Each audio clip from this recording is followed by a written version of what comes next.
نحمدہ ونصلی علی رسولہ الکریم اما بعد۔ گھر سے مال، دولت، رزق اور برکت کا ختم ہو جانا، آیا ہوا مال، جمع ہوا مال، وہ سب کو نظر لگ جانا اور برکت کا ختم ہو جانا، وہ کس وجہ سے ہوتا ہے؟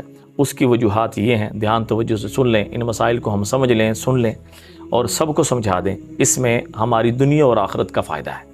نمبر 1، ناپاکی کی حالت میں زیر ناف بالوں کا کاٹنا، ناخنوں کو کاٹنا اور حجامت کروانا، یہ ایک چیز ہے۔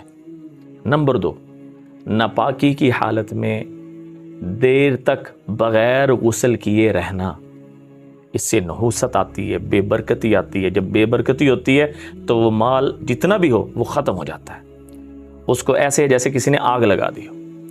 اور نمبر 3، 40 دن سے زیادہ کر کے بالوں کا، زیر ناف بالوں کا کاٹنا، اس سے بھی نحوست اور بے برکتی آتی ہے۔ نمبر 4، گھر میں گندگی، کچرا دیر تک پڑے رہنا، اس سے بھی بے برکتی آتی ہے، مال اور دولت ختم ہو جاتا ہے۔ غسل خانے میں وضو کی جگہ میں پیشاب کرنا، اس سے بھی اللہ جل شانہ کی طرف سے بے برکتی اترتی ہے اور جس سے مال اور رزق کی برکت ختم ہو جاتی ہے۔ اور کھڑے ہو کر غسل خانے میں یا باہر بندہ کہیں گیا ہوا ہے، درخت کی جڑ میں، دیوار کی جڑ میں کھڑے ہو کے پیشاب کرنا، اس سے بھی بے برکتی اور نحوست آتی ہے اور مال کی برکت ختم ہو جاتی ہے۔ اور آگے بھی بڑے مسائل اس سے بن سکتے ہیں، جنات، چڑیلیں، یا اس طرح کی کوئی بھی آسے پیچھے لگنے کا بھی خطرہ ہوتا ہے۔ جب بھی باہر کوئی موقع ہو یا گھر کے اندر پیشاب کرنے کی ایسی کوئی ترتیب ہو، تو سب سے پہلے دعا پڑھ لیں اور بعد میں بھی پیشاب کرنے کے بعد بھی لازمی طور پہ دعا پڑھ لیں۔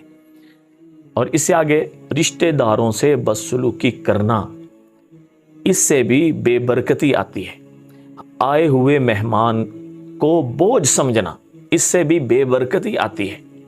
اور رشتہ داروں سے بدسلوکی کرنا، ان کے ساتھ اکڑ کر پیش آنا، ترش روئی سے پیش آنا، تو اس سے بھی بے برکتی آتی ہے، مال و دولت کی جو فراوانی ہے وہ ختم ہو جاتی ہے۔ اور مغرب اور عشاء کے درمیان سونا، اس سے بھی بے برکتی آتی ہے۔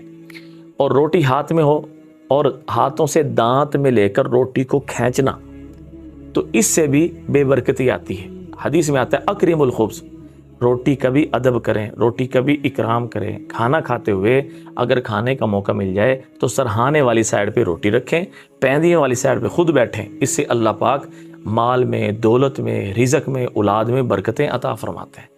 یہ وہ باتیں ہیں کہ جن سے مال، دولت، رزق ختم ہو جاتا ہے۔ بے برکتی کا مطلب کیا ہے؟ جب کسی بھی چیز میں، جان میں، مال میں، ایمان میں، اولاد میں بے برکتی آتی ہے، مطلب یہ ہے یا تو وہ مال، وہ رزق، وہ دولت، وہ اولاد، وہ صحت ہمارے نفع کے لیے استعمال نہیں ہوتی، کیونکہ بے برکتی آ گئی۔